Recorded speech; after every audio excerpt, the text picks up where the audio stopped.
Video like जरूर कर लीजिए और ऐसे वीडियो लगातार फ्री में पाने के लिए चैनल को तुरंत सब्सक्राइब कर लीजिए और बेल आइकन को जरूर टैप कर लीजिए ताकि आगे भी सारे वीडियो आपको मिलते रहे। यूट्यूब में फॉलो करते हैं तो प्लीज ये वाला फ्री टेलीग्राम चैनल जरूर ज्वाइन कर लीजिएगा। सारे नोटिफिकेशन सारे अपडेट यहीं पे आते हैं, ध्यान रखिए। यूपीपीएससी अपर प्रीलिम्स एग्जाम 2025 की तैयारी के लिए स्टडी फॉर सिविल सर्विसेज का लेटेस्ट पेड बैच जो है शुरू हो रहा है 26 मार्च 2025 से। 2025 का एग्जाम 12/10/2025 को प्रस्तावित है। ऑफिशियल कैलेंडर में 2024 प्रीलिम्स का रिजल्ट भी आ चुका है, तो आपके सामने क्लैरिटी है कि आपको प्री 2025 की तैयारी करनी है या फिर 2024 मेंस की तैयारी करनी है।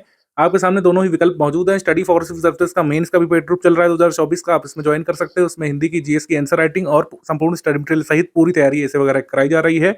प्री 2025 का पेड बैच जिनको ज्वाइन करना है, लेटेस्ट पेड ग्रुप खुला है 26 मार्च में, आप इसमें आ सकते हैं।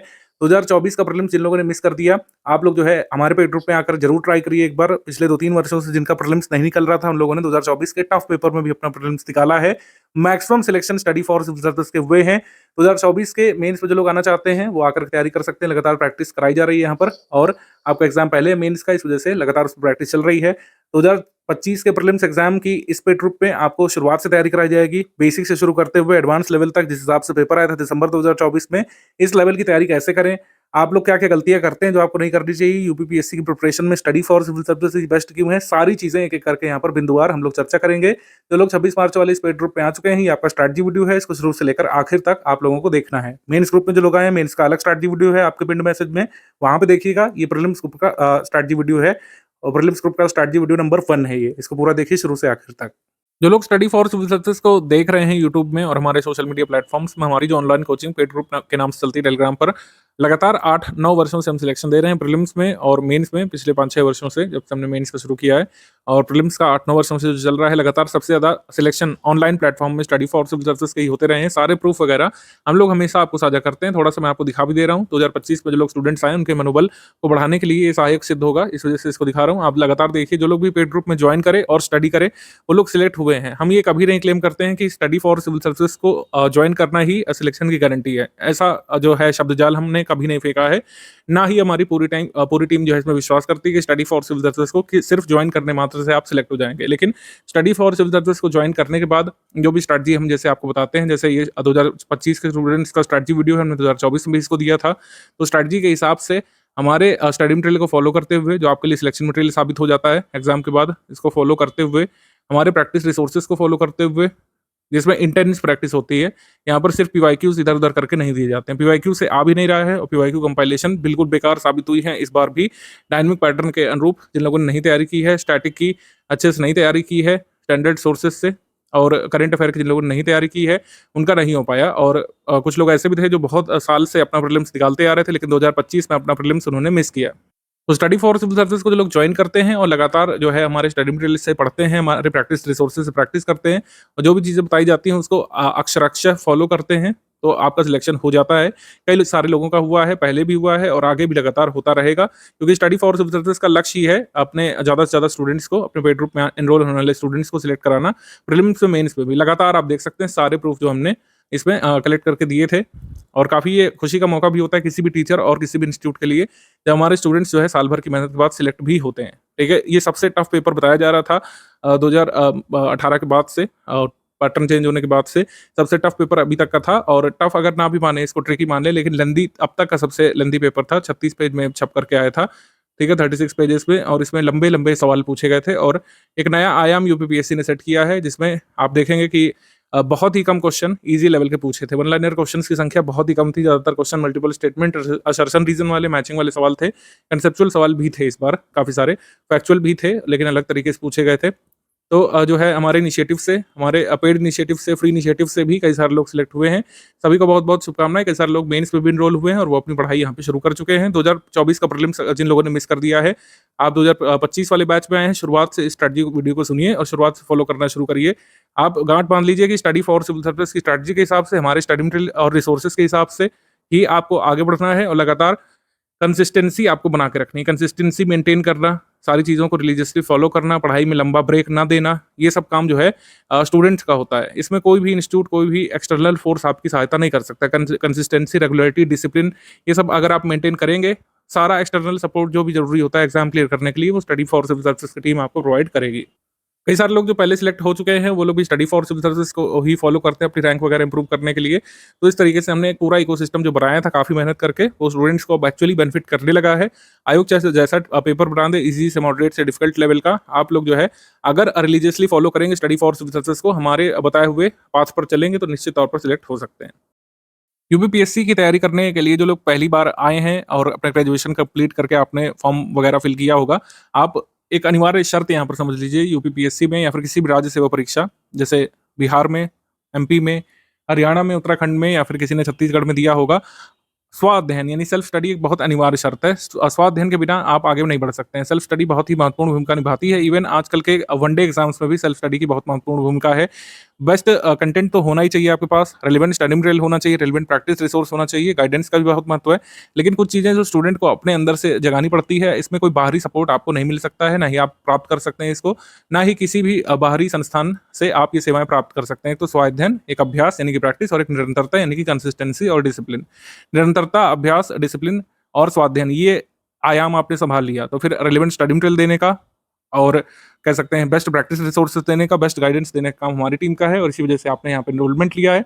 आपने जो फीस सबमिट की है उसके लिए हम पूरा मतलब उसको उसके एवज में हम पूरा प्रयास करेंगे कि आप हमारे इंस्टीट्यूट में आते हैं तो आप निश्चित तौर पर सिलेक्ट हों। आप प्री वाले ग्रुप में आए तो प्री में सिलेक्ट हो, मेंस वाले ग्रुप में आए तो मेंस आपका जरूर निकले। फिर इंटरव्यू का गाइडेंस तो फ्री ऑफ कॉस्ट हमारे पूर्व के स्टूडेंट ही कर देते हैं, ज्ञान सर उसमें इन्वॉल्व होते हैं, वो अलग चीज़ है। लेकिन प्री मेंस में अगर आप हमारे यहाँ पर एनरोल हुए हैं तो हमारी टीम का प्रयास रहता है कि आप सिलेक्ट हो निश्चित तौर पर, लेकिन सिलेक्ट तभी होंगे जब दोनों आयामों पर काम होगा। एक आयाम है best study material, practice resources यानी कि टेस्ट सीरीज पेड क्विज में बेस्ट क्वेश्चंस देना हमारा काम होगा। अच्छी तरीके से आपको गाइड करना, आपको मोटिवेटेड रखना, हर तरीके से आप मतलब ये प्रयास करना कि आप स्टडी में संलग्न रहे, ये हमारा काम होगा। ठीक है, कोई भी तथ्य छूटे नहीं, कोई भी कॉन्सेप्ट छूटे नहीं, इसके लिए प्रयास करना हमारी टीम का काम है। लेकिन ये जो 3 आयाम है स्वाध्ययन, अभ्यास और निरंतरता, ये आपको जुटाना पड़ेगा और आपको कंट्रीब्यूट करना पड़ेगा इस आयाम पर, तभी हम और आप एक जो कॉमन गोल है आपके सिलेक्शन का उसको अचीव कर पाएंगे। 2024 के प्रीलिम्स के बारे में थोड़ा सा बात कर लेते हैं क्योंकि काफ़ी चर्चा का विषय एक बार फिर से बना हुआ है। रिजल्ट आने के बाद कट ऑफ लोग जो एंटिसिपेट कर रहे हैं एक दूसरे के मार्क्स वगैरह शेयर करके, उससे कुछ कुछ चीज़ें यहाँ पे पता चलती हैं। यूआर ओबीसी का जो कट ऑफ है ये 76 से 77 क्वेश्चंस के बीच यहाँ पर समझ में आ रहा है, जैसे जैसे लोग अपने मार्क्स वगैरह शेयर कर रहे हैं। 78 क्वेश्चन पर किसी का हुआ है। अब देखिए कुछ लोग कह रहे हैं कि मेरा 79 पर नहीं हुआ है, कुछ लोग ये भी कह रहे हैं कि 80 पर उनका नहीं हुआ है यूआर में। देखिए समस्या ये है कि हमेशा ही कुछ क्वेश्चन डिस्प्यूटेड निकलते हैं। जैसे एक क्वेश्चन जो है क्लियरली डिस्प्यूटेड था इस वर्ष, आपने देखा होगा, जो कह सकते हैं संथानम कमेटी वाला जो प्रश्न था, पंचायती राज फाइनेंसेस पर ही ये रिपोर्ट देने के लिए कमेटी अपॉइंट की गई थी। 1963 में इनकी रिपोर्ट आई थी। ये पंचायती राज फाइनेंसेस या फिर कह सकते हैं पंचायती राज की वित्त व्यवस्था से संबंधित उसके बारे में रिकमेंडेशन देने के लिए संथानम कमेटी आई थी। ये सही है, जबकि इसको गलत माना गया है। हाँ, ये अलग बात है कि संथानम कमेटी जो है इसको एक और काम दिया गया था, लेकिन ये अलग काम था। तो study various aspects of corruption in government department, तो करप्शन वगैरह की जांच करने के लिए, भ्रष्टाचार की जांच करने के लिए भी अपॉइंट की गई थी। वो अलग समय पर संथानम कमेटी बनी थी, लेकिन पंचायती राज के लिए बनी जरूर थी, तो इसमें नॉट करेक्ट इसको माना गया है। तो ये क्वेश्चन जो है निश्चित तौर पर डिलीट होगा।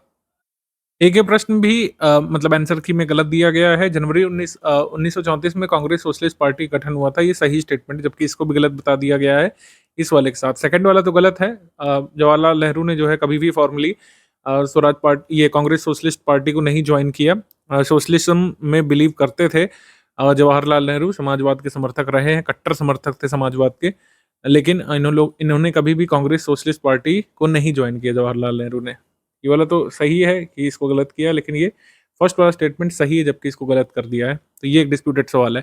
तो ऐसे कुछ डिस्प्यूटेड क्वेश्चंस की वजह से आपका जो स्कोर निकल रहा है, जो आप अपने ओएमआर से कैलकुलेट कर रहे हैं कि मेरा नेट स्कोर ये आ रहा है, उस स्कोर में अंतर पड़ सकता है। कुछ और भी चैलेंजेस किए गए थे, हो सकता है उसमें क्वेश्चन डिलीट किया गया हो या फिर उसका उत्तर बदला गया हो, तो नेट स्कोर जो है ये बदल जाता है। और ऐसे लोग होते हैं जिन लोगों ने डिस्प्यूटेड क्वेश्चन को या तो टच नहीं किया होगा या फिर उन लोगों ने जो है उसको सही निकाल लिया होगा आयोग के हिसाब से, उनका स्कोर अलग आ रहा होगा और आपका स्कोर अलग आ रहा है। तो कट ऑफ जो लोग अज्यूम कर रहे हैं कि मेरा 80 में भी नहीं निकला, ऐसा हो सकता है कि आपने जिस क्वेश्चन को सही माना हो क्वेश्चन मॉडिफाई की में बदल गया हो।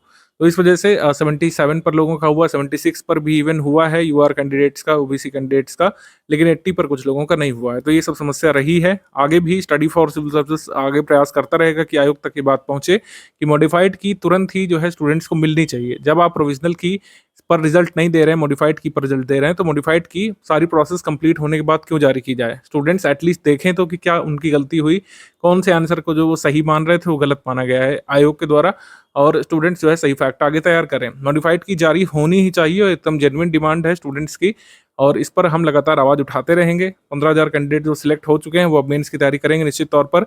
आप नहीं सिलेक्ट हुए हैं, आप जो भी आपके पास संवैधानिक अधिकार हैं, आप उसका प्रयोग करते हुए आयोग को ईमेल कीजिए, रिटर्न लेटर भेजिए और आयोग से रिक्वेस्ट करिए कि मॉडिफाइड की जारी किया जाए।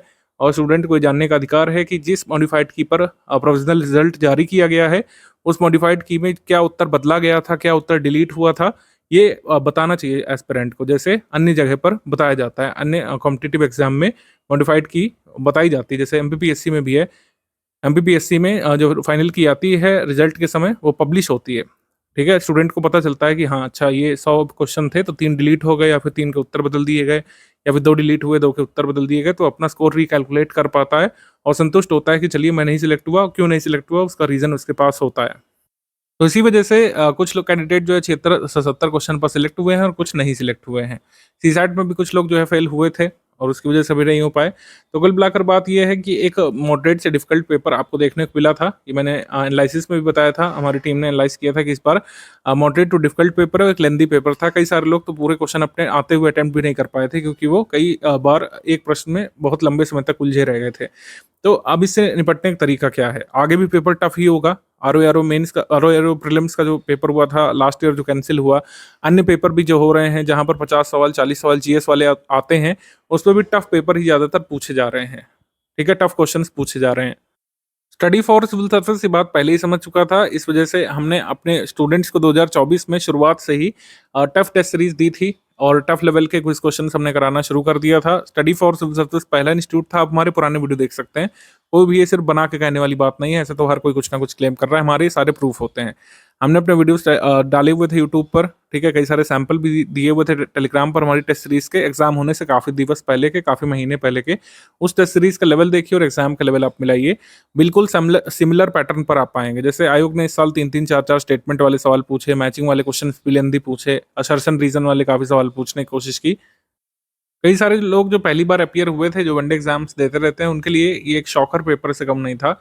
कई सारे लोगों के लिए एक शॉक जनरेट किया था पेपर ने, और कुछ लोग 10 से 20 सवाल से ज़्यादा नहीं सॉल्व कर पाए थे। ऐसा इसलिए भी है क्योंकि आपने शायद पहली बार जो है यूपीपीएससी का पेपर दिया हो। पेपर जो है हमेशा टफ लेवल का, डिफिकल्ट लेवल का होता ही है पीसीएस एग्जाम का, उस हिसाब से कट ऑफ कम जाता है। लेकिन ये पेपर मॉडरेट से डिफिकल्ट होने के साथ लेंदी पेपर भी था, तो एक अलग स्ट्रैटेजी की जरूरत थी इसमें कि आप पहले से जो है डिफिकल्ट सवाल सॉल्व करने के आदी रहे हों। अगर आप अपनी टेस्ट सीरीज इस तरीके से लगाते रहे हैं, पीवाईक्यू के अनुरूप 20-20 साल पुराने पीवाईक्यू लगा रहे हैं, जब वन लाइनर सवाल आया करते थे, 20 पेज का पेपर आता था, उस हिसाब से अगर आपकी तैयारी है तो निश्चित तौर पर ना आप कट ऑफ क्लियर कर पाए होंगे और आपका मनोबल भी बहुत नीचे चला गया होगा।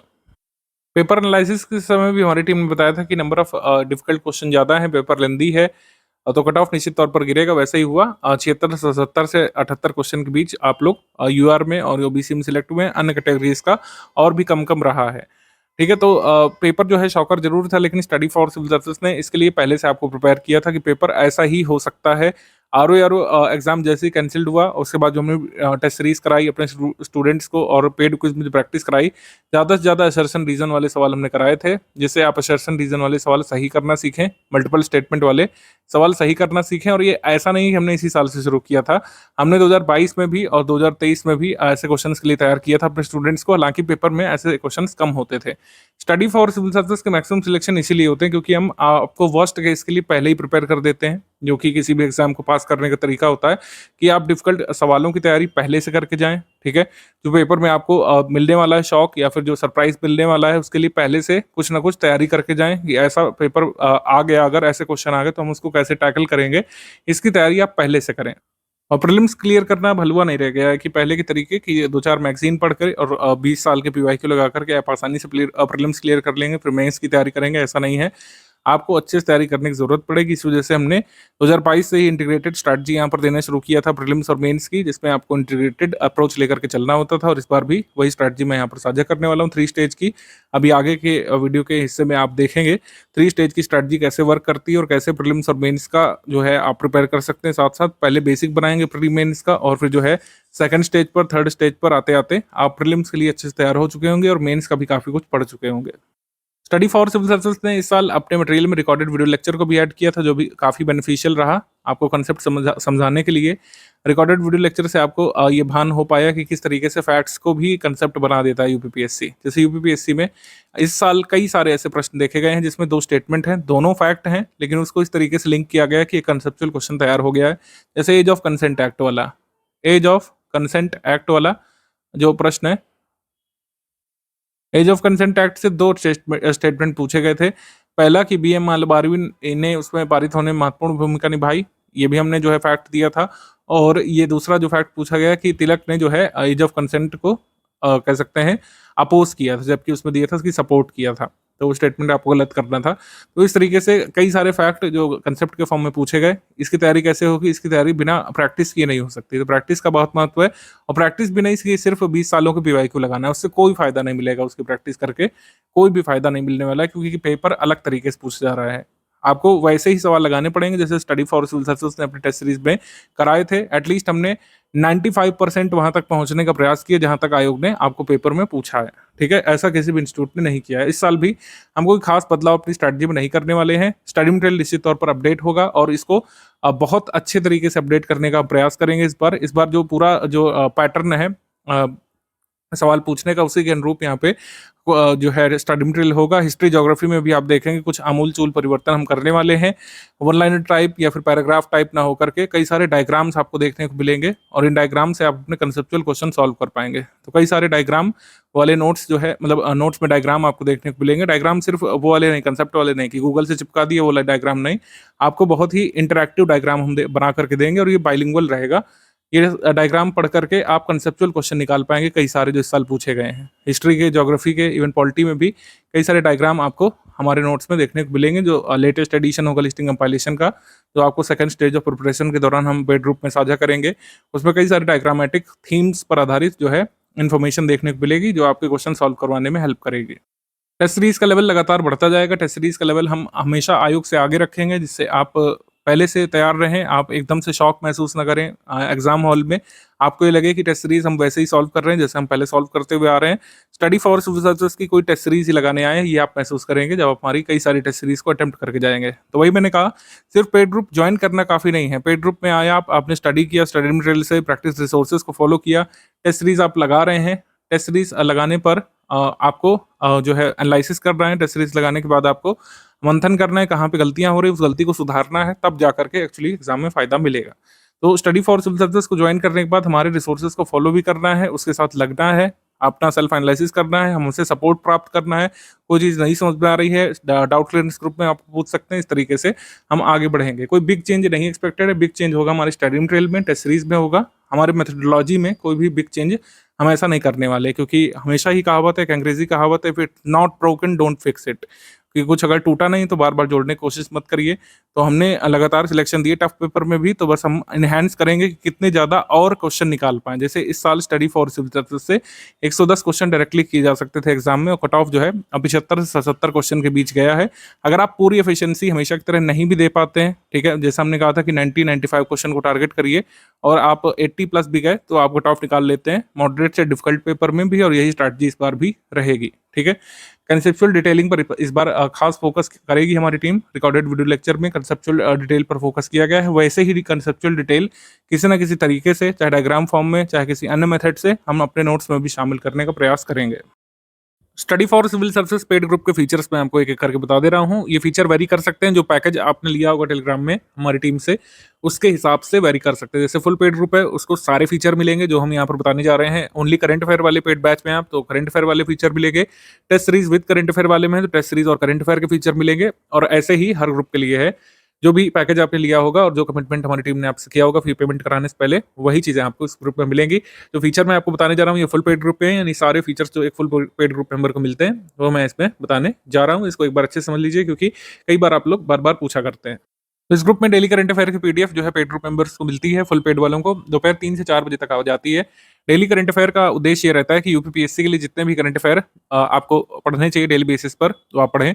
आपको कोई न्यूज़पेपर वगैरह पढ़ने की ज़रूरत नहीं पड़ेगी, किसी अन्य न्यूज़ एजेंसी को फॉलो करने की ज़रूरत नहीं पड़ेगी, किसी लोकल अखबार को भी नहीं फॉलो करना है, क्योंकि करंट अफेयर जो है उसमें इतने सारे सोर्स लोग बता देते हैं कि कई बार स्टूडेंट का स्टैटिक ही रह जाता है, पूरे साल भर वो करंट अफेयर ही पढ़ता रह जाता है।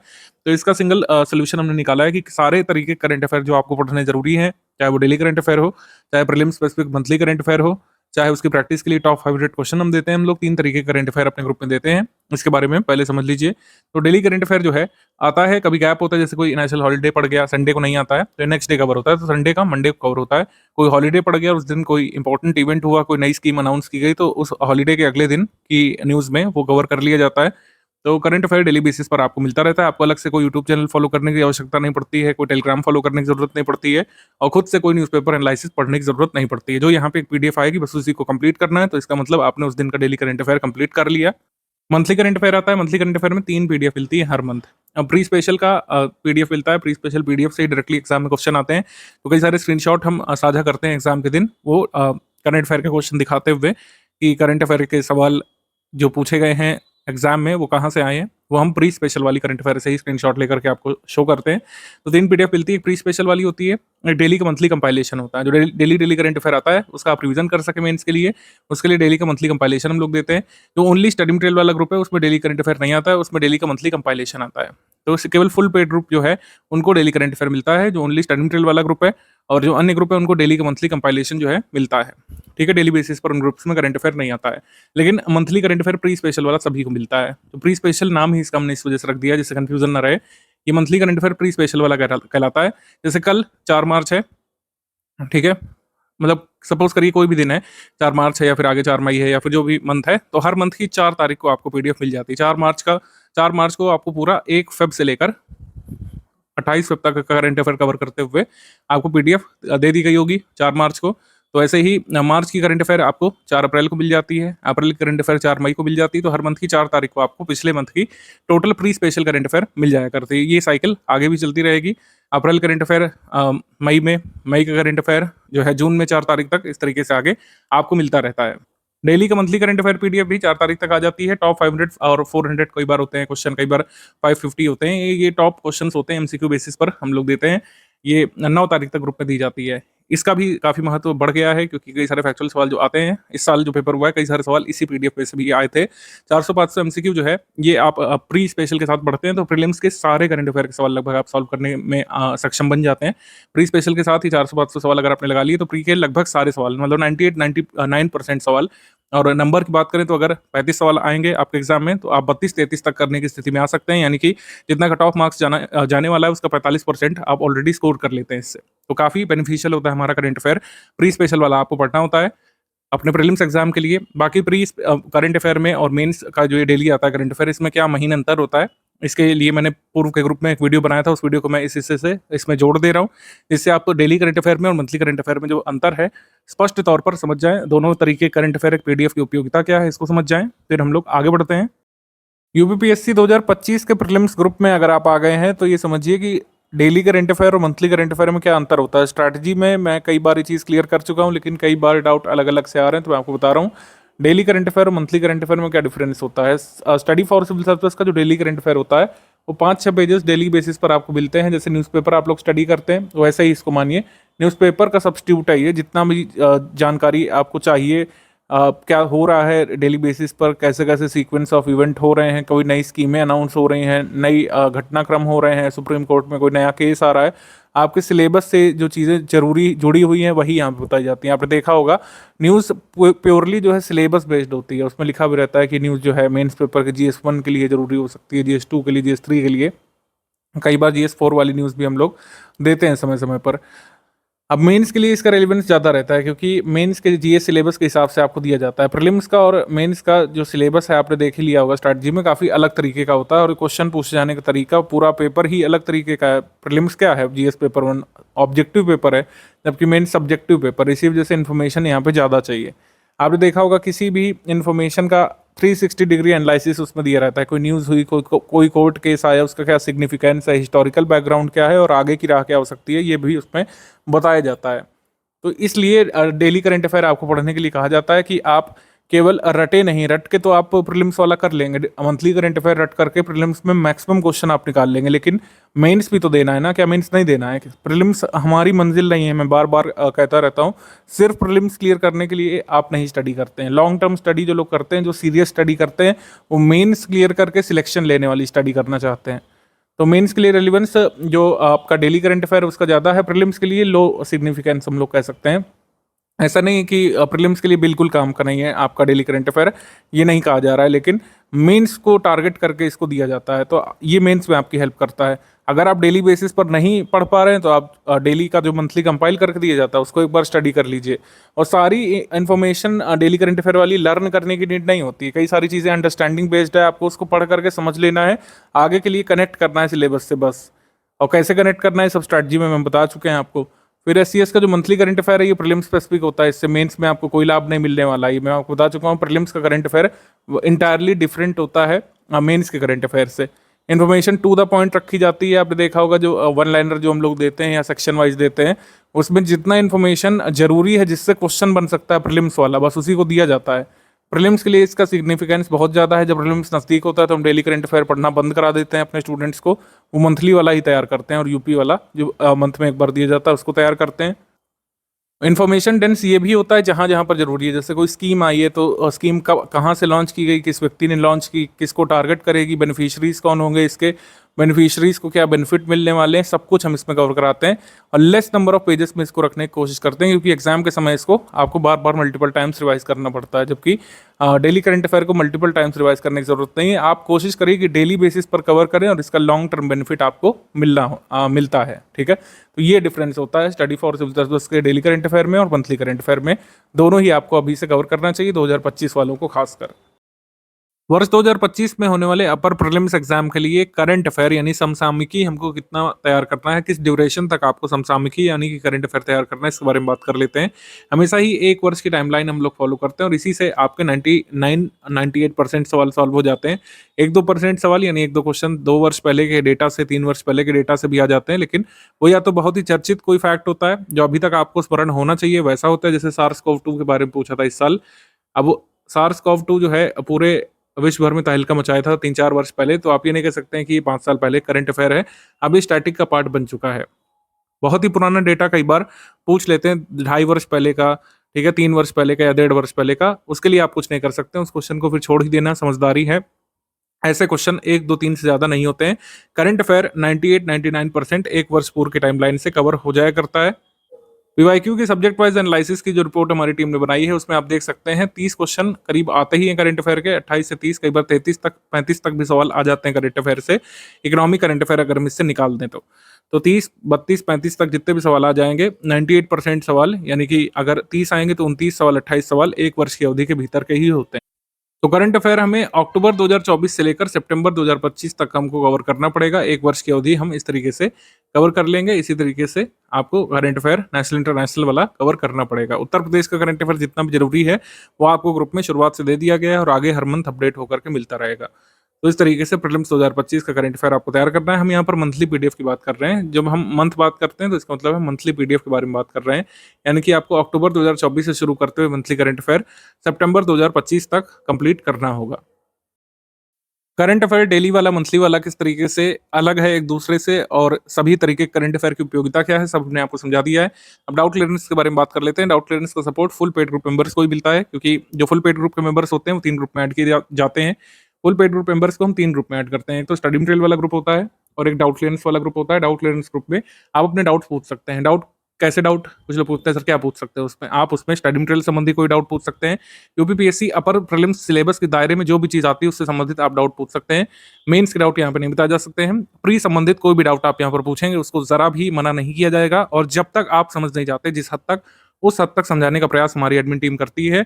आप कोई कंसेप्ट नहीं सोच पा रहे हैं, कोई फैक्चुअल जानकारी आपके नहीं समझ में आ पा रही है, किसी पीवाईक्यू में फंस रहे हैं, किसी कंसेप्चुअल पार्ट में फंस रहे हैं, किसी फैक्चुअल पार्ट में आपको डाउट है चौरी चौरा कांड की एग्जैक्ट डेट क्या है, आपको डाउट है कि रॉलेट एक्ट कब आया था, रॉलेट सत्याग्रह कब हुआ था, उसका सिग्निफिकेंस क्या है, जो व्यक्तिगत सत्याग्रह हुआ था वो क्यों हुआ था, उसका सिग्निफिकेंस क्या है, आपको ज्योग्राफी में कोई कंसेप्ट नहीं समझ में आ रहा है, कोई जलवायु नहीं समझ में आ रही है, मानसून की अवधारणा नहीं समझ में आ रही है, जो भी सिलेबस में आता है वो आप पूछ सकते हैं। इसमें प्रीलिम सिलेबस संबंधित कोई भी डाउट यहाँ पर रख सकते हैं, उसको बताया जाता है और विदिन 6 आवर्स बताया जाता है। ये टाइम लिमिट हमारी टीम ने डिसाइड की है, विदिन 6 आवर्स, यानी 6 आवर्स की मैक्सिमम लिमिट है आपको डाउट बताए जाने की।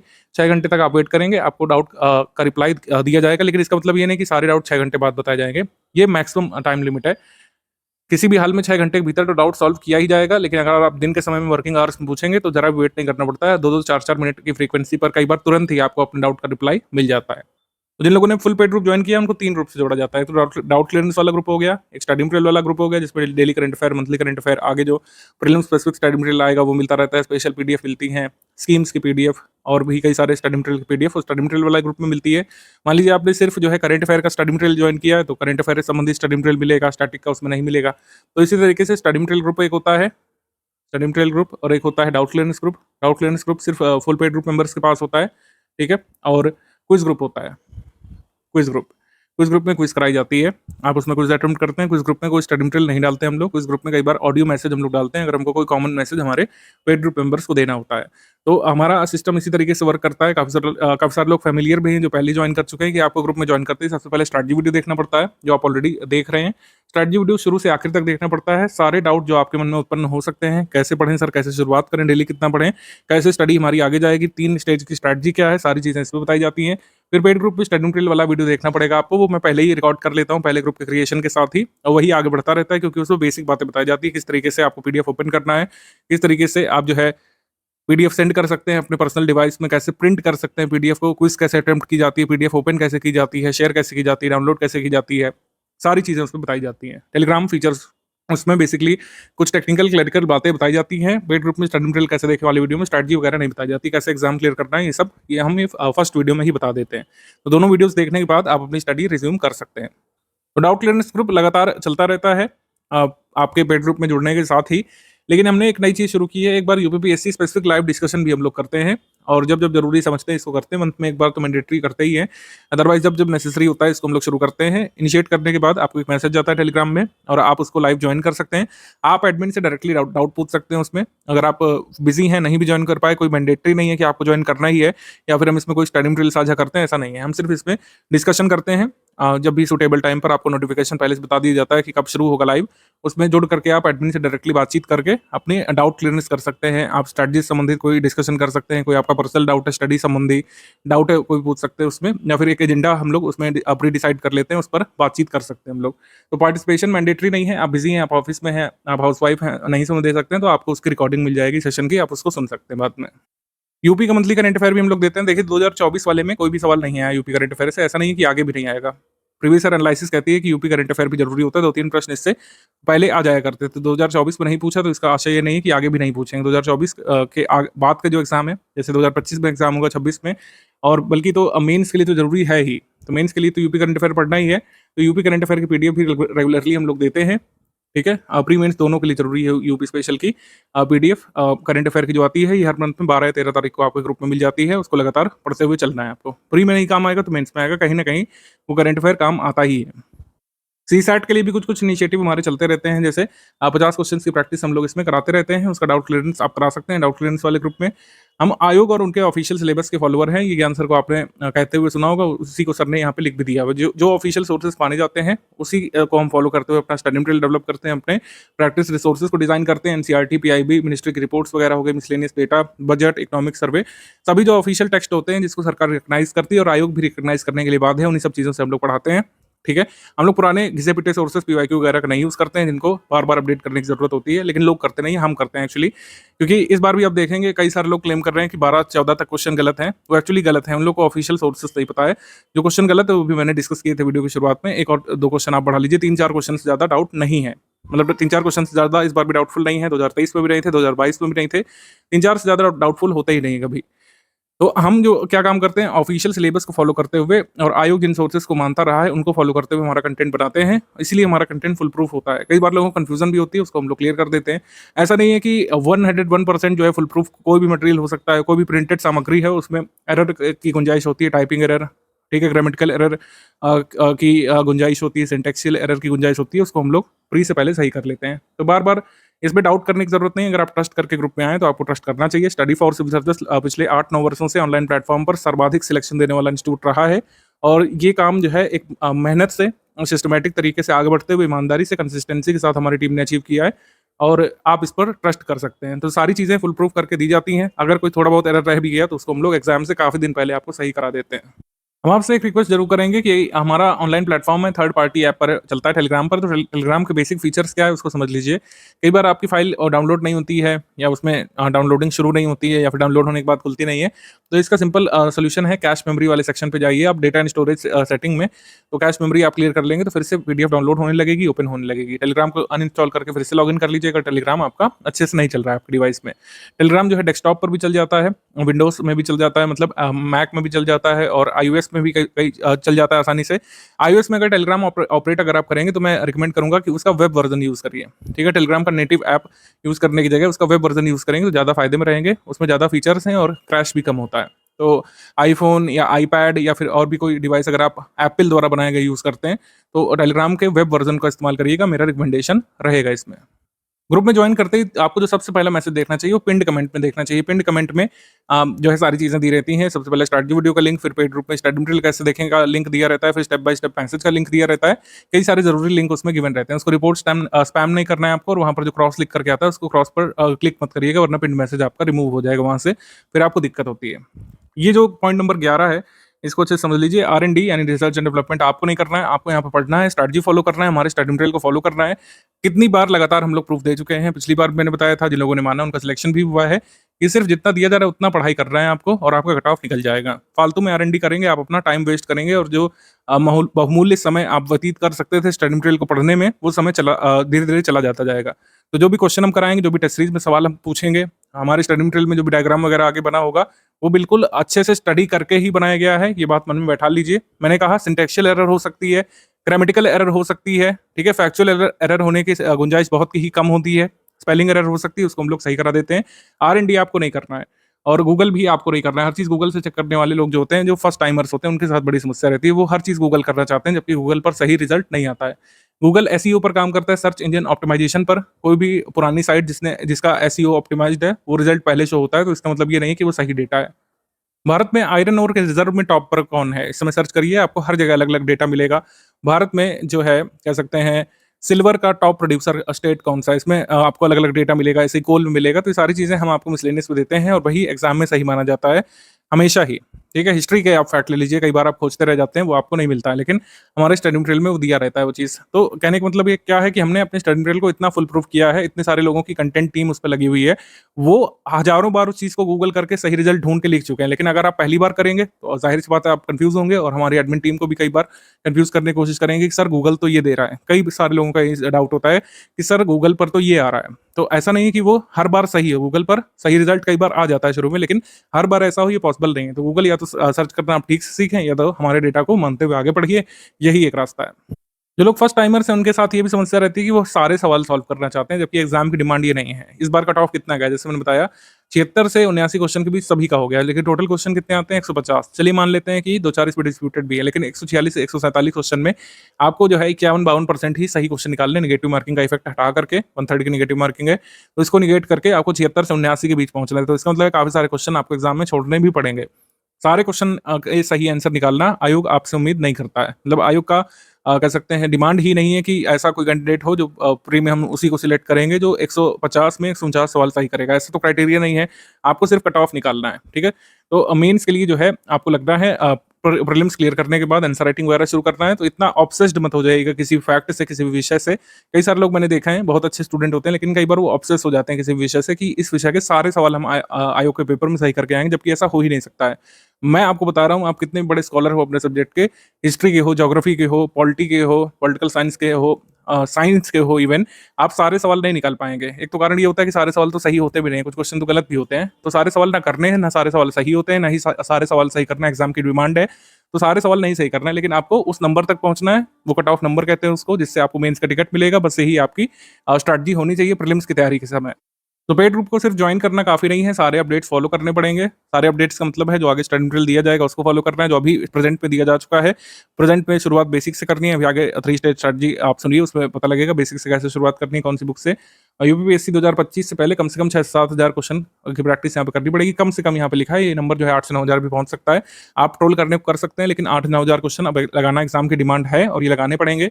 प्रैक्टिस रिसोर्सेज का मतलब है स्टडी फॉर सिविल सर्विस की पेड क्विज, हमारा पीवाईक्यू कंपाइलेशन जो हमारी टीम ने छांट के क्वेश्चन जो है उसमें डाले हैं, पुराने क्वेश्चन में से छांट करके जो जरूरी हैं, रिलेवेंट क्वेश्चन अभी भी हैं, जो आपको एग्जाम में हेल्प कर सकते हैं, सिर्फ वो वाले क्वेश्चन हमारी टीम ने सिलेक्ट किए हैं, बस उसको लगाना है। स्टडी फॉर सिविल सर्विसेज की फ्रेश टेस्ट सीरीज और स्टडी फॉर सिविल सर्विसेज के एमसीक्यू बैंक जो मिलेंगे, बस उसी को सॉल्व करना है। इसी से पूरी नैया पार लग जाएगी कट ऑफ की। स्टडी फॉर सिविल सर्विसेज के प्रैक्टिस रिसोर्सेज के बारे में जैसे हमने अभी बात की, तो टेस्ट सीरीज और पेड क्विज प्रमुख है। यहाँ पर टेस्ट सीरीज के शेड्यूल के बारे में बात कर लेते हैं। टेस्ट सीरीज 58 लोग कराएंगे, ऑल टाइम सबसे हाईएस्ट नंबर इस पर हमने रखा है। 58 टेस्ट सीरीज आपकी कराएंगे, भरपूर प्रैक्टिस होगी लगातार। पेड क्विज में भी टेस्ट सीरीज में कोई भी स्टोन अनटर्न नहीं रखा जाएगा, सारे प्रयास यहाँ पर करेंगे कि मैक्सिमम क्वेश्चन आप सही कर पाए। 2024 जैसे टफ पेपर में भी 1 मई से शुरू कर रहे हैं। एंशिएंट हिस्ट्री का टेस्ट जैसे यहाँ पे लिखा हुआ है, सिलेबस इसका यहाँ पे लिखा हुआ है, जिस डेट पर टेस्ट होगा उस डेट पर ऑफलाइन तरीके से एक टेस्ट सीरीज की पीडीएफ आ जाएगी आपके ग्रुप में क्वेश्चन पेपर की, फिर आंसर की उसमें होगी बाद में, और जहां जहां पर जरूरी होगा रेलिवेंट एक्सप्लेनेशन भी वहां पे गिवन रहता है। फुल एंड टेस्ट सीरीज का शेड्यूल ये है, ये 28 अगस्त से हम लोग शुरू कर रहे हैं। हमारे सामने एग्जाम डेट है, तो एग्जाम डेट से करीब 10 से 12 दिवस भीतर आपका आखिरी टेस्ट हो चुकेगा। तो इस तरीके से आपका ये टाइमलाइन चलेगा टेस्ट सीरीज का। इसमें जरूरी परिवर्तन हम लोग आगे कर सकते हैं, लेकिन आप मान के चलिए कि एग्जाम डेट आगे नहीं बढ़ेगी तो यही शेड्यूल आपका रहेगा। एग्जाम डेट बहुत आगे बढ़ जाती है तभी टेस्ट सीरीज जो है पोस्टपोन करता है हमारा study for civil services institute. Study for civil service आपको सबसे बेस्ट टेस्ट सीरीज देता है, पूरे मार्केट में प्रूफ हो चुका है, बार बार मुझे बताने की जरूरत भी नहीं है। स्टूडेंट आपको खुद ही बताएंगे कि किस तरीके से पेपर होने से पहले पेपर के लेवल की तैयारी हमने कराई थी 2024 में। सब लोग इधर उधर की बातें बताते रहे इधर उधर की चीजें, लेकिन स्टडी फॉर सिविल सर्विस ने पैटर्न बेस्ड तैयारी कराई। हमारे छात्रों को कोई भी ऐसा महसूस नहीं हुआ कि वो एक out of the box paper देख रहे हैं, क्योंकि स्टडी फॉर सिविल सर्विस ने इजी से लेकर मॉडरेट से लेकर डिफिकल्ट लेवल की तैयारी उनको पहले ही करा दी थी। स्टडी फॉर सिविल सर्विस की टेस्ट सीरीज आपको इसलिए लगानी है क्योंकि स्टडी फॉर सिविल सर्विस की टेस्ट सीरीज ही सबसे लेटेस्ट, सबसे रेलिवेंट, सबसे इंपॉर्टेंट और कह सकते हैं सबसे ज्यादा इन्फॉर्मेशन डेंस होती है। स्टडी फॉर सिविल सर्विस की टेस्ट सीरीज के फीचर्स मैं थोड़ा सा अभी बता दे रहा हूँ, जो लोग पहली बार ज्वाइन करेंगे उनके लिए। स्टडी फॉर सिविल सर्विसेज की टेस्ट सीरीज ही लेटेस्ट ट्रेंडो पैटर्न के अनुसार होती है, या तो आपने खुद ही देख लिया है। कई सारे लोगों ने ये सवाल उठाए थे टेस्ट सीरीज को लेकर के कि इतनी लंबी टेस्ट सीरीज जो है पूछी जा रही है, इतने लंबे क्वेश्चंस पूछे जा रहे हैं, 3-3, 4-4 स्टेटमेंट वाले सवाल पूछे जा रहे हैं, असर्शन रीजन वाले इतने सवाल क्यों हैं, इतने लंबी मैचिंग वाले सवाल क्यों हैं। ये इसीलिए थे क्योंकि ऐसा ही पेपर हमने एंटिसिपेट किया था 2024 में कि आ सकता है, और वैसा ही आया दिसंबर 2024 में, और इसी के हिसाब से हम 2025 की टेस्ट सीरीज भी डेवलप करेंगे, जिससे आप सभी तरीके के क्वेश्चन करने में सक्षम बने। इजी क्वेश्चन भी कर सकें, मॉडरेट क्वेश्चन भी कर सकें, और डिफिकल्ट लेवल क्वेश्चन भी कर सकें। जो डिफिकल्ट लेवल क्वेश्चन सही करता है उसी की कट ऑफ निकालने की संभावनाएं सबसे ज्यादा बढ़ जाया करती हैं। बाहर जो टेस्ट सीरीज वगैरह उपलब्ध है मटेरियल के फॉर्म में, उसमें बहुत सारी खामियां हैं। सबसे बड़ी खामी ये है कि उतना इजी पेपर आपके सामने दे देते हैं कि कई बार स्टूडेंट आश्वस्त हो जाता है कि हम एग्जाम में कर ले जाएंगे, लेकिन वैसे तो क्वेश्चन आने ही नहीं है। ठीक है, इतने easy question, PYQ based question, PYQ के ऑप्शन ऊपर नीचे करके क्वेश्चन दे दिए जाते हैं। वैसे क्वेश्चन अब आयोग नहीं पूछ रहा है, तो आपने खुद ही देख लिया है। आरओ के पेपर में भी देख लिया है, यूपीपीएससी आयोग के पेपर में प्रीलिम्स वाले में भी देख लिया है। आगे भी जो पेपर होंगे, कुछ जो आगे होने हैं पेपर, जिसमें जीएस के 50 क्वेश्चन 40 क्वेश्चन आते हैं सब्जेक्ट के रूप में, उसमें भी आप देखेंगे कि अलग तरीके के सवाल बन रहे हैं। जैसे पहले सवाल आते थे वैसे सवाल अब नहीं बन रहे हैं। इन्फॉर्मेशन डेंस हमारी टेस्ट सीरीज होती है, जितने भी संभावित तथ्य हो सकते हैं, संभावित करंट अफेयर होते हैं, उसको टेस्ट सीरीज में ही पूछने का हम लोग प्रयास कर लेते हैं। तो एक अच्छा वैल्यू एडिशन आपको पढ़ाई के साथ इसमें मिल जाता है। तो इस वजह से स्टडी फॉर सिविल सर्विसेज की टेस्ट सीरीज आपको लगानी चाहिए। अन्य जगह टेस्ट सीरीज में पैसे का नुकसान और आप सबसे ज्यादा आपके समय का नुकसान होता है, उससे कोई भी बेनिफिट आप प्राप्त नहीं कर पाते हैं। स्टडी फॉर सिविल सर्विसेज की टेस्ट सीरीज थोड़ा सा डिफिकल्ट साइड होती है, लेकिन आपको पेपर में बहुत हेल्प करती है। स्टडी फॉर सिविल सर्विसेज की टेस्ट सीरीज में पहले ही आप डिफिकल्ट लंबी क्वेश्चन सॉल्व करने के आदी हो जाते हैं, जिससे कई बार आप पैनिक नहीं करते हैं अपने एग्जाम हॉल में, और डिफिकल्ट क्वेश्चंस को भी कई बार निकाल ले जाते हैं। तो इस वजह से हमारी टेस्ट सीरीज आप लगाइए, और at least study for civil services का अगर आप टेस्ट सीरीज का ग्रुप ज्वाइन अफोर्ड कर सकते हैं तो आपको जरूर करना चाहिए।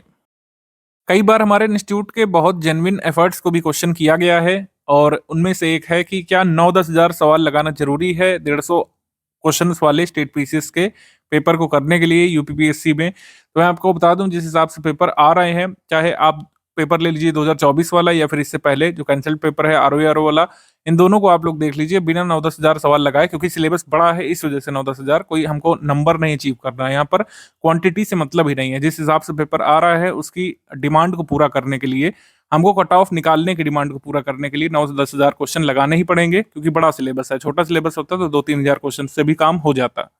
अब जैसे ल्यूपिक्स मिशन से ये 2 स्टेटमेंट वाला प्रश्न पूछा गया था, इसमें कई सारे लोग कंफ्यूज हुए हैं और उन लोगों ने जो है गलत किया है इसको। ज़्यादातर लोगों ने इस प्रश्न को डी लगाया था और काफ़ी सारे लोग हताश भी हुए थे इसको ध्यान से पढ़ने के बाद। आपको आते हुए प्रश्न गलत होते हुए देखने को मिलेंगे कई सारे, एक नहीं कई सारे प्रश्न आपको लगेगा एग्ज़ाम हॉल में बाहर आने पर कि ये तो मैंने गलत कर दिया जबकि मैं इसको सही कर सकता था। ऐसे में आप बेवकूफ़ हैं, ऐसा कुछ नहीं है, आपने प्रैक्टिस कम करी है। जब आप प्रैक्टिस कम करते हैं, ऐसी चीज़ों में मिस करते हैं, आयोग बनाता ही ऐसा पेपर है कि प्रैक्टिस ना करने वाले लोग जो है छँट जाएँ, उनके क्वेश्चन गलत हों। आप डायरेक्टली जो है संवाद कर रहे होते हैं एक तरीके से पेपर को अटेम्प्ट करते समय एग्ज़ाम बोर्ड से, ठीक है? वो एक्चुअली होता नहीं है, मतलब आयोग का बोर्ड आपके सामने नहीं है, उनका बनाया हुआ क्वेश्चन पेपर आपके सामने है, वो आपका पूरा टेस्ट वहाँ पे कर लेते हैं। लूनर पोलर एक्सप्लोरेशन मिशन जो है ल्यूपेक्स मिशन चर्चा में था, सबने पढ़ाया भी इसको, सब बढ़िया रहा इसमें। भारत जापान के बीच ये संयुक्त चंद्र मिशन था, ये सबने पढ़ाया। लेकिन ज़्यादातर इंस्टीट्यूट्स ने पहली बात तो ये फैक्ट मिस किया कि लैंडर कौन डेवलप कर रहा है, रोवर कौन डेवलप कर रहा है। हमने इसको पूरा पढ़ाया था, लेकिन कई हमारे छात्र भी इसको गलत करके आए जो लोग प्रैक्टिस नहीं किए थे। जब आप प्रैक्टिस नहीं करते हैं, तो आप जो है पूरे स्टेटमेंट को ध्यान से पढ़ने का मन नहीं बनाते हैं, आप इसकी तैयारी में ही नहीं होते हैं। कुछ लोगों ने इसको देखा कि अच्छा हाँ, JAXA शामिल है, लैंडर है, रोवर है, इसरो है, JAXA है, तो इसको सही कर दिया, जबकि ये गलत है। इसमें ध्यान से पढ़िए, लैंडर विकसित करने के लिए JAXA जिम्मेदार है, ये रॉन्ग स्टेटमेंट है। लैंडर तो इसरो को बनाना है, रोवर डेवलप करना है JAXA को, जापान स्पेस एक्सप्लोरेशन एजेंसी को जो है बनाना है, ठीक है? रोवर, ठीक है? लैंडर किसको डेवलप करना है? इसरो को डेवलप करना है। यहाँ पे उल्टा लिखा हुआ है, तो इस वजह से ये स्टेटमेंट जो है रॉन्ग हो जाता है। आंसर यहाँ पर सी होगा। ये जिन लोगों ने प्रैक्टिस की है उनका नहीं गलत हुआ था, जिन लोगों ने प्रैक्टिस नहीं की उनका ये सवाल गलत हुआ। कई बार ऐसा हुआ है कि स्टडी फॉर सिविल सर्विस ने कई सारे क्विज क्वेश्चन पूछे, ठीक है? कई बार ऐसे क्वेश्चन हमको देखने को मिले हैं कि हमने जो है 4 सवाल पूछे आपसे पेड क्विज ग्रुप में, उन 4 को मिला करके एक प्रश्न आपके सामने एग्जाम में आ गया। ऐसा ही एक प्रश्न ये था। इसमें east Indian association, national Indian association, Indian society, Indian association, इनको हमने प्रैक्टिस कराया कई बार। अब इनको क्रोनोलॉजी में लगाने के लिए पूछ लिया। तो जब तक आपने प्रैक्टिस नहीं करी थी, आप यहाँ पे फँस जाते। आपको इंडिविजुअली पूछा जाता तो हो सकता है आप ऑप्शन सेलिब्रेट कर लेते, लेकिन जब इस तरीके का प्रश्न आता है तो प्रैक्टिस का बहुत महत्व बढ़ जाता है। अगर आपने इनकी प्रैक्टिस नहीं की है तो आप इसको निश्चित तौर पर क्रोनोलॉजी में नहीं लगा पाते। अन्य भी क्रोनोलॉजी के सवाल आए थे, वो ऐसे ही थे कि आपको प्रैक्टिस की हुई होनी चाहिए। कुछ प्रश्न तो ऐसे होते हैं जिसमें मेरा मानना है कि बिना अभ्यास के आप नहीं कर सकते थे। कितनी भी पढ़ाई आपने की हो, कितना भी डेप्थ में उस टॉपिक को पढ़ा हो, जब तक आपने वैसे प्रश्नों का अभ्यास ना किया हो, तब तक आप नहीं कर सकते थे। उनमें से एक प्रश्न ये आया था 2024 वाले प्रीलिम्स में, सतत विकास की अवधारणा को ब्रिटलैंड रिपोर्ट द्वारा लोकप्रिय बनाया गया था। ये कथन जो है सही है।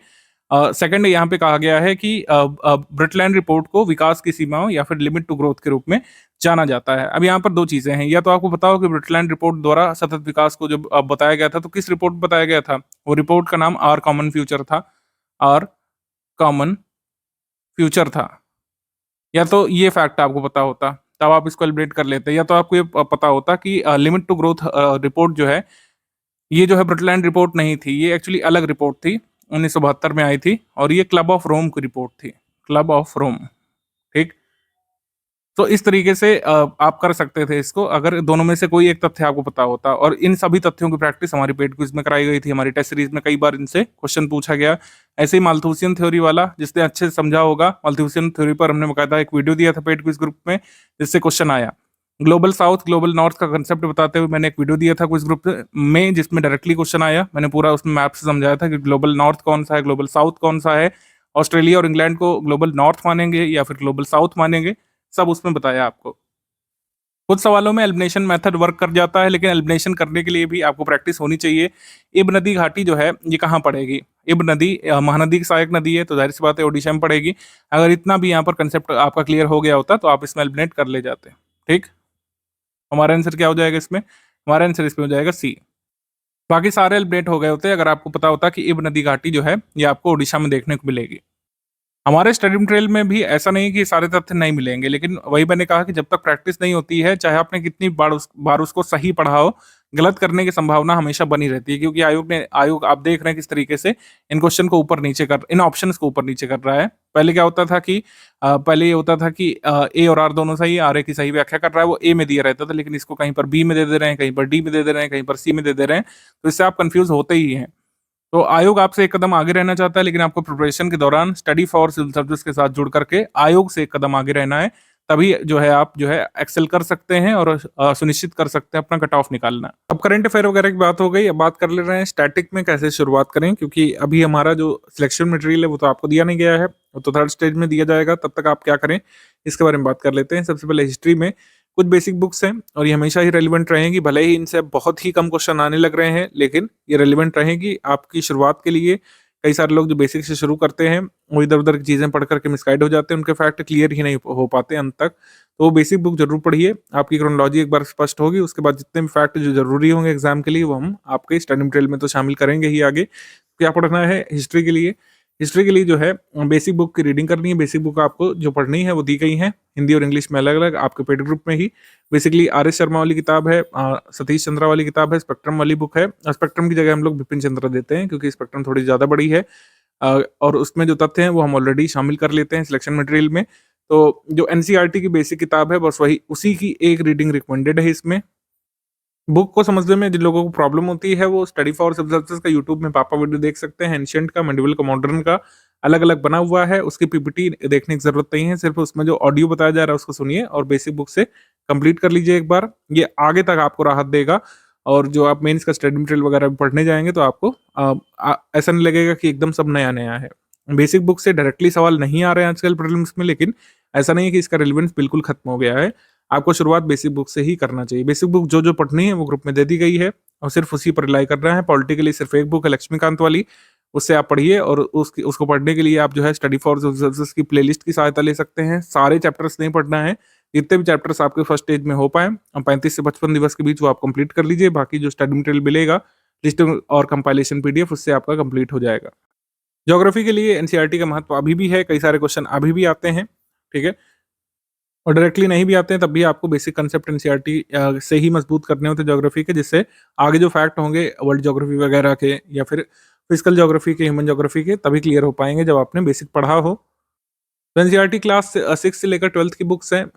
स्टडी फॉर सिविल सर्विसेज की एनसीईआरटी का यूट्यूब वीडियोस का जो प्लेलिस्ट है उसकी सहायता ली जा सकती है। इसमें इसके वीडियो देखते हुए आप बुक पढ़ सकते हैं। बुक के सारे फैक्ट रेलिवेंट नहीं है, खाली कॉन्सेप्ट पर फोकस करिएगा, डेफिनेशंस पर फोकस करिएगा। लेटेस्ट अपडेट आपको आगे की स्टडी मटेरियल में मिलेगा, और जो भी ये होता है करंट अफेयर में तो मिल ही जाता है। कोई ज्योग्राफिकल करंट अफेयर है, कोई नदी चर्चा में है, कोई नदी सूख रही है, कोई ग्लेशियर सूख रहा है, या फिर कोई लैंडस्लाइड आ रही है, या फिर भूकंप आ रहा है, उसके बारे में तो करंट अफेयर में बताते ही रहते हैं। एनसीईआरटी में सिर्फ बेसिक डेफिनेशंस वगैरह वाला पार्ट देखना है, लेटेस्ट रिपोर्ट वगैरह हम सब करंट अफेयर में अपडेट करते ही है।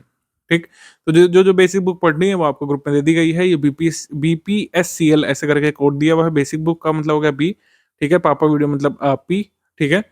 स्टडी फॉर सिविल सर्विस की समरी हो गई, फिर कंपाइलेशन लिस्टिंग। सीएल जो है ये सबसे लास्ट में मिलेगा, थर्ड स्टेज ऑफ प्रिपरेशन में, इसके लिए वेट करना पड़ेगा। तब तक आप बीपीएस जितना हो सकता है मजबूत करते हुए चल सकते हैं, और फिर सेकंड स्टेज में इतना कंप्लीट करने के बाद मेंस का स्टडी मटेरियल पढ़ना शुरू कर सकते हैं। पॉलिटी के लिए मैंने आपको बता दिया, सिर्फ और सिर्फ लक्ष्मीकांत की किताब और स्टडी फॉर सिविल सर्विस की प्लेलिस्ट इसको कर लीजिएगा। बाकी कुछ क्वेश्चंस दिए जाएंगे प्रैक्टिस के लिए, उनको देख लीजिएगा। तब तक साइंस के लिए बेसिक साइंस का पापा वीडियो हमने बनाया है, इसकी पीडीएफ हमने दे दी है ग्रुप में। जिन लोगों को वीडियो से देखना पसंद है वो डेली जो 1 घंटा कंप्लीट करेंगे तब भी कंप्लीट कर लेंगे फर्स्ट स्टेज में, और अगर पीडीएफ से आपको पढ़ना सुकर लग रहा है तो पीडीएफ से आप पढ़िए, ठीक है। एनसीईआरटी के क्वेश्चन हमने टॉप 600 दे दिए प्रैक्टिस के लिए। ये समरी पढ़ने के बाद जो है प्रैक्टिस कर लीजिए क्वेश्चन से, काफी अच्छी अंडरस्टैंडिंग आपकी साइंस की बन जाएगी। बाकी आगे जो फैक्चुअल जानकारी है वो हम कंपाइलेशन लिस्टिंग जो अब 6th एडिशन आएगी उसमें आपको मिलेगा। इन्वायरमेंट के बेसिक कंसेप्ट के लिए स्टडी फॉर सिविल सर्विस की समरी और टॉप 400 क्वेश्चंस फिलहाल के लिए दिए गए हैं। लेटेस्ट कुछ अपडेट्स आते हैं इन्वायरमेंट में, जैसे 57 टाइगर रिजर्व इंडिया का आ चुका है दिसंबर में, 58th भी जल्द आने वाला है, ठीक है।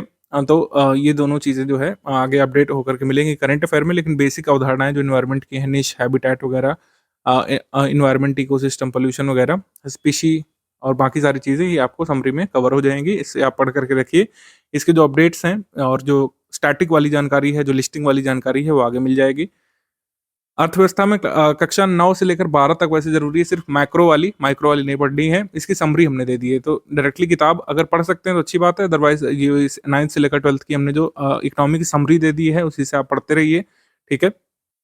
टॉप 200 इकोनॉमी के क्वेश्चंस की पीडीएफ फिलहाल दे दी गई, उससे प्रैक्टिस कर सकते हैं। इकोनॉमी में बजट, इकोनॉमिक सर्वे सब आता है। अब तुरंत आप लोग लिखेंगे इस साल तो नहीं आया है, लेकिन ऐसा जरूरी नहीं कि अगले साल भी नहीं आएगा। अगले साल हमको क्वेश्चंस देखने को मिल सकते हैं निश्चित तौर पर। एक साल छोड़ करके एक साल आता रहा है ये।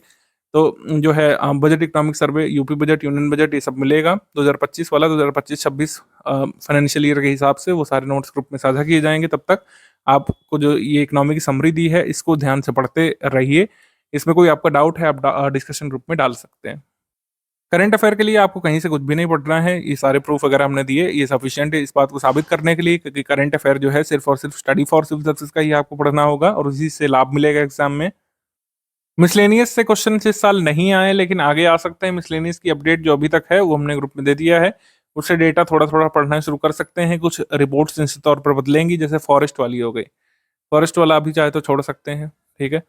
फॉरेस्ट वाला हो गया, उसके बाद वर्ल्ड पॉपुलेशन वाला हो गया, रेमिटेंस वाला, ये सब थोड़ी थोड़ी आगे रिपोर्ट्स बदल सकती है, पॉवर्टी वगैरह वाली। इसको छोड़ करके बाकी जैसे सेंसस है, अर्बनाइजेशन है, जिसके चेंज होने के अभी तक कोई चांस नहीं है, इसको पढ़ना शुरू कर सकते हैं आप, ठीक। यूपी स्पेशल के लिए, यूपी स्पेशल इस साल के प्रीलिम्स में नहीं आया, लेकिन मेंस का हमारा बहुत इंपॉर्टेंट पोर्शन है। 2 पेपर आपको यूपी स्पेशल के देने हैं, तो यूपी स्पेशल पढ़ना मैंडेटरी है, इसमें कोई इफ या बट नहीं है। प्रीलिम्स के लिए भले ही काम का नहीं रहा, लेकिन मेंस के लिए निश्चित तौर पर काम का है। यूपी स्टैटिक जीके के नोट्स आपको पढ़ने हैं जो दिए गए हैं। यूपी जीके के टॉप 1000 क्वेश्चंस आपको लगा लेने हैं, इससे प्रीलिम्स वाली तैयारी पूरी हो जाएगी। बाकी मेंस के नोट्स अलग हैं, डिटेल्ड वाले, जिसमें यूपी 5 और 6 पेपर जो जीएस वाला है उसके कवर किए गए होंगे। इन सब पीडीएफ्स को आपको फर्स्ट स्टेज ऑफ प्रिपरेशन में तैयार कर लेना है। ये प्रायोरिटी लिस्ट वगैरह अभी छोड़ सकते हैं, इसको हम लोग बाद में डिस्कस करेंगे कुछ दिन बाद, जब पेपर नजदीक होगा। मतलब सेकंड स्टेज ऑफ प्रिपरेशन के बाद हम इसको पढ़ेंगे प्रायोरिटी वगैरह, अभी इस पर बात नहीं करते हैं। टेस्ट सीरीज का वगैरह बता चुके हैं शेड्यूल। ओवरऑल मोटे तौर पर ये है हमारी 3 स्टेज की या 3 फेज की लॉन्ग टर्म स्ट्रैटेजी। पहला फेज जो है ये आपके एडमिशन लेने से 35 से 55 दिवस तक चलना चाहिए, आपकी समझ पे आधारित है, आपकी पूर्व तैयारी पर भी आधारित है।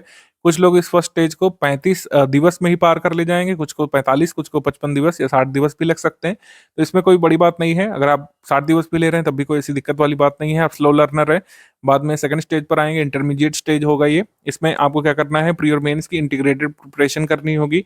तो एक एक करके ब्रेक डाउन कर लेते हैं। सबसे पहले फर्स्ट स्टेज है, फर्स्ट स्टेज यानी शुरुआत का स्टेज है, तो सारी चीजें शुरुआत लेवल पर होंगी। बेसिक कंसेप्ट आपको समझना है।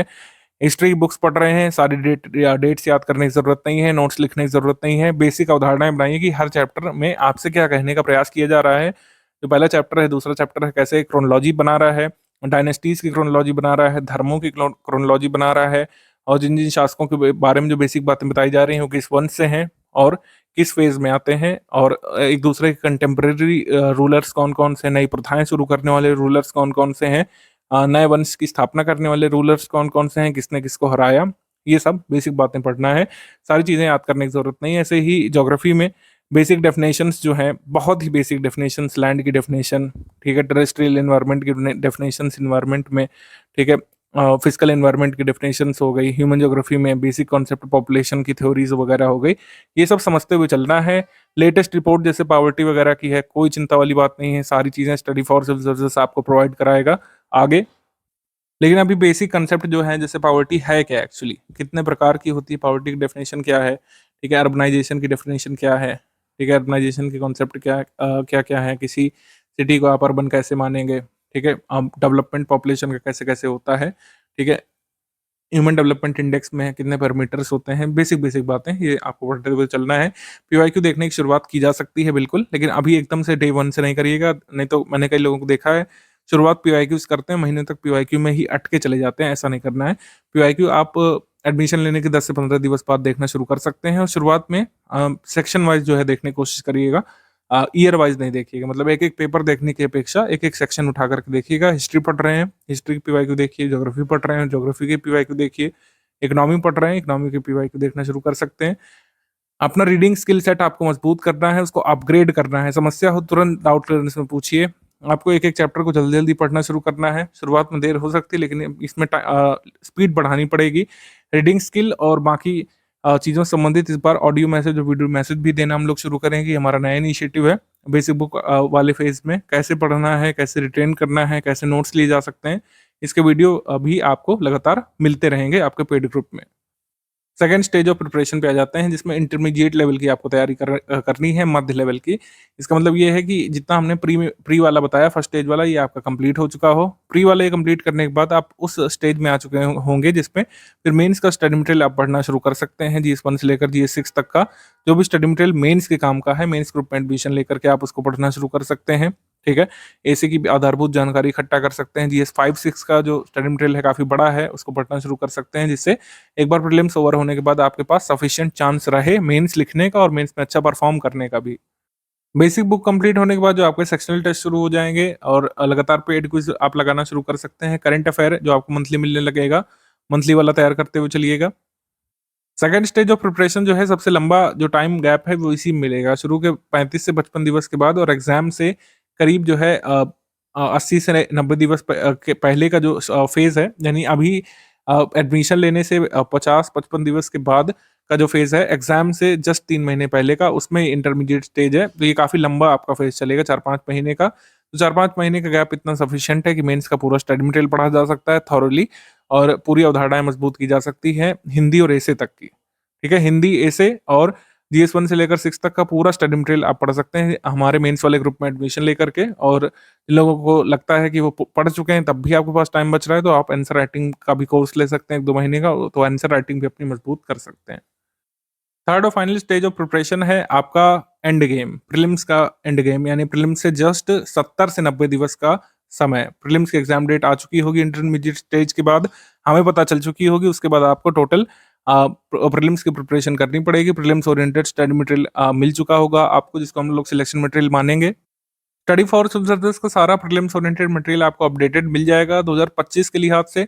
पेड क्विज लगातार चल रही होगी, पेड क्विज में नंबर ऑफ क्वेश्चंस बढ़ा दिए गए होंगे, कंसेप्चुअल टफ क्वेश्चंस तब तक हम पूछ रहे होंगे आपसे, टेस्ट सीरीज आपको फुल लेंथ वाली मिलनी शुरू हो जाएगी। अदर कोई अपडेट्स जो आगे मिलते रहेंगे आपको, वो हम इसमें साझा करेंगे। तो इस तरीके से आपकी प्रिपरेशन कंक्लूड होगी। अभी आपको ये ओवरव्यू बताया है, इसमें जो भी एडिशंस होंगे या बारीक जानकारियां जो है आगे मिलती रहेंगी। जैसे जब सेकंड स्टेज आपका शुरू हो जाना चाहिए तब आपको वॉइस मैसेज वगैरह मिलेगा, फाइनल स्टेज जब शुरू होने जा रहा होगा तब आपको स्ट्रैटेजी और वॉइस मैसेज वगैरह मिलेगा। जो लोग भी फर्स्ट टाइम प्रीलिम्स अटेम्प्ट करेंगे 2025 वर्ष में, तो उनके लिए काफ़ी जानना ज़रूरी होता है कि कैसा कट ऑफ जाता रहा है पास्ट के पेपर्स में, पास्ट के ईयर्स में जो एग्जाम हुए हैं प्रीलिम्स के। जीएस पेपर 1 में कैसा कट ऑफ गया था यहाँ पे, जिसमें 150 क्वेश्चंस और 200 मार्क्स का पेपर होता है। तो आउट ऑफ 200 आपको कितने नंबर और आउट ऑफ 150 आपको कितने क्वेश्चंस चाहिए थे अपना कट ऑफ क्लियर करने के लिए जीएस पेपर 1 में और मेंस लिखने के लिए। अभी सब चीज़ें मैं बहुत महत्वपूर्ण नहीं मानता हूँ, क्योंकि जिस तरीके से हर बार ट्रेंड बदल जाता है, कभी इजी पेपर आता है, कभी मॉडरेट, कभी टफ, ये चीज़ हर साल बदल जाएगी, कंसिस्टेंट नहीं रहती। जैसे 2023 में पिछले 5-6 वर्षों का सबसे ज़्यादा कट ऑफ गया था, क्योंकि नंबर ऑफ पोस्ट कम थी और पेपर भी मॉडरेट टू इजी लेवल का आया था। तो 125 मार्क्स आपको चाहिए थे यूआर कैटेगरी के लिए 200 मार्क्स में से, और 150 क्वेश्चंस में से करीब आपको 94 सही क्वेश्चंस यहाँ पे चाहिए थे। लेकिन 2024 का कट ऑफ निश्चित तौर पर गिरेगा और पिछले 5-6 वर्षों का ऐतिहासिक सबसे कम कट ऑफ भी हो सकता है। इवन ये 2020 वाले कट ऑफ से भी कम जाने की उम्मीद इस बार बन रही है।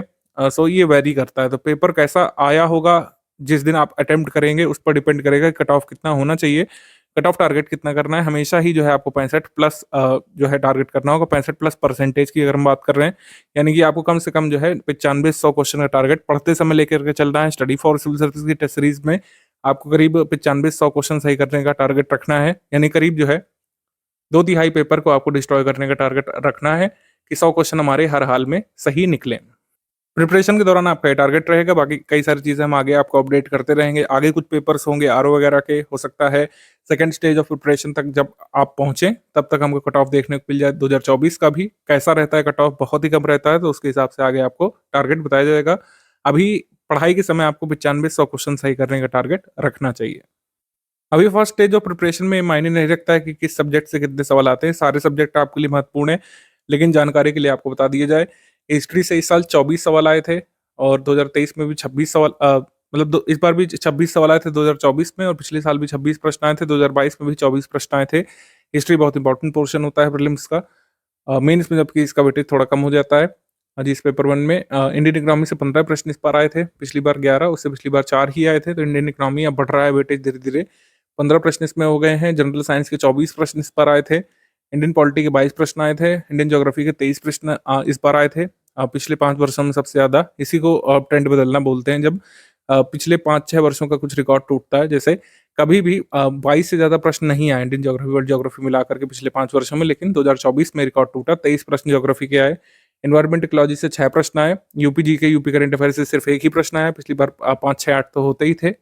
और करंट अफेयर से 30 सवाल इस बार आए, मिसलेनियस से मात्र 3 सवाल आए। तो जो भी सवाल कम हुए, जैसे मिसलेनियस के सवाल कहाँ शिफ्ट किए गए, ज्योग्राफी हिस्ट्री में, और UP current affair, UP GK के सवाल कहाँ पर शिफ्ट किए गए, पॉलिटी और जनरल साइंस में। इस तरीके से ये ट्रेंड बदलता रहता है। आर्ट कल्चर से इस साल कोर कोई क्वेश्चन नहीं आया। तो इस तरीके से स्ट्रैटेजी के अंतिम हिस्से पर हैं हम लोग। स्ट्रैटेजी बनाना काफ़ी आसान होता है, एक दिन में बैठ करके हमारी टीम स्ट्रैटेजी ड्राफ्ट कर देती है, और लेकिन स्टडी मटेरियल बनाने में सबसे ज़्यादा समय लगता है, और उसको पूरा एग्जीक्यूट करने में, सारे टेस्ट सीरीज तैयार करने में, पेड क्विज कराने में, लेटेस्ट ट्रेंड और पैटर्न के हिसाब से अपना मटेरियल अपडेट करने में। तो ये फ़र्क होता है, स्ट्रैटेजी चॉक आउट करने में और उसको पूरा एग्जीक्यूट करने में बहुत अंतर होता है। यही बात स्टूडेंट के लिए भी लागू होती है। स्ट्रैटेजी वीडियो देखना, सुनना एक बात है, और डे 1 से लेकर एग्जाम के दिन तक उसको एग्जीक्यूट करना एक बात है। तो दोनों बातों में जो अंतर है, उसका किस चीज़ का अंतर पड़ता है? डेडिकेशन का, हार्डवर्क का और कंसिस्टेंसी का। आपको कंसिस्टेंट रहने की ज़रूरत पड़ेगी पूरी प्रिपरेशन के दौरान। Basic level, intermediate level, advance level, तीनों में ही स्टूडेंट की मेहनत महत्वपूर्ण रहेगी। कितना आप सीरियस हैं इस चीज़ को लेकर के, यूपीपीएससी को लेकर के, अधिकारी बनने को लेकर के, और अपनी प्रिपरेशन को लेकर, अपनी कंसिस्टेंसी और डिसिप्लिन को लेकर कितना सीरियस हैं, ये बात मैटर करेगी। और जो लोग इन सारी चीज़ों का समावेश लेकर के चलते हैं, वो अपने आप को एग्जाम के दिन हारा हुआ या फिर जो कह सकते हैं डिसअपॉइंटेड महसूस नहीं करते हैं। स्ट्रैटेजी वीडियो यहाँ से हम लोग खत्म करते हैं। वीडियो नंबर 2 देख लीजिएगा, पेड ग्रुप में स्टडी मटेरियल कैसे देखें वाला वीडियो, पीडीएफ कैसे डाउनलोड कर सकते हैं, कैसे आप प्रिंट कर सकते हैं, ठीक है, कैसे अपने डिवाइस पे रह सकते हैं, बेसिक बातें उसमें बता दी जाएंगी। और बेसिक स्ट्रैटेजी क्या होनी चाहिए हमने बता दिया है। अब आप प्रिपरेशन अपनी शुरू कर सकते हैं। अगर आपने लेट एडमिशन भी लिया 2025 का फर्स्ट वीक में या फिर सेकेंड वीक में एडमिशन लिया है, ये ग्रुप बिल्कुल आप उसी दिन से वैसे ही चालू कर लीजिएगा, कोई इसमें दिक्कत वाली बात नहीं है। अब आप कोई भी लेट नहीं हुए हैं, आगे भी जो ग्रुप शुरू होंगे उसी हिसाब से मैं स्ट्रैटेजी बताऊंगा। जब एकदम सेकंड स्टेज हमारा पार हो जाएगा, एग्जाम की डेट आ जाएगी, तभी हमारी स्ट्रैटेजी बदलेगी। अदरवाइज इसी स्ट्रैटेजी के हिसाब से आपको आगे बढ़ना है 2025 के लिए। आप स्टडी फॉर सिविल सर्विसेज के पेड ग्रुप में आकर के पूरी तरीके से इस तरीके से तैयारी कर सकते हैं। जो हमने सारी चीज़ें बताई, इसको फॉलो करते हुए, हमारे रिसोर्सेज को फॉलो करते हुए, आप सिलेक्शन के नज़दीक डेली पहुंचते जाएंगे। डेली डेली आप सिलेक्शन के नज़दीक पहुंचेंगे। कोई भी टीम, कोई भी जो है इंस्टीट्यूट, कोई भी कोचिंग संस्थान आपको जड़ी बूटी नहीं दे सकता है कि आप एक दिन में खा करके प्रीलिम्स और मेंस क्लियर करने के सक्षम हो जाएं। आपको एक स्ट्रैटेजी दी जाएगी, आपको स्टडी मटेरियल रेगुलर बेसिस पर मिलेगा, आपको कंसिस्टेंट रहना है, रेगुलर बेसिस पर जो जो चीज़ें दी जाएंगी उसको तैयार करते जाना है, और आप धीरे धीरे शनाय शनाय जो है अपने लक्ष्य के नज़दीक पहुंचते जाते हैं। अब कोई भी आपका डाउट है, आप डिस्कशन ग्रुप में उसमें रख सकते हैं। आपके सारे डाउट सॉल्व किए जाने शुरू हो चुके हैं।